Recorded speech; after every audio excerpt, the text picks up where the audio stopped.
જ્યોતિ કળશ રથને આજે 435માં દિવસે દાહોદ જિલ્લામાં જ્યોતિ કળશ રથયાત્રાનું થયું આગમન। સંજેલી તાલુકામાં પ્રારંભ થતા ગ્રામજનો અને ગાયત્રી પરિવારના વરિષ્ઠ પરિજનો દ્વારા ઉત્સાહભેર સ્વાગત કરવામાં આવ્યું હતું।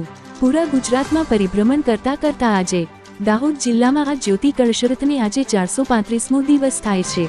આ જ્યોતિ કળશ એ અખંડ દીપકના રૂપમાં પરમ પૂજ્ય ગુરુદેવે 1926માં પ્રગટાવ્યો હતો।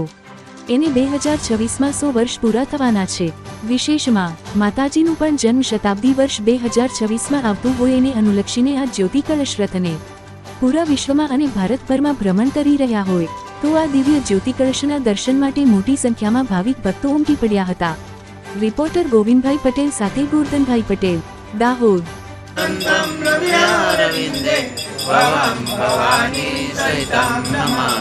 मंगलम भगवान विष्णु मंगलम गरुड़ध्वज मंगलम पुंडरीकाक्षो मंगलाय तनो हरि सर्व मंगल मांगल्ये शिवे सर्वार्थ साधिके शरण्ये आरती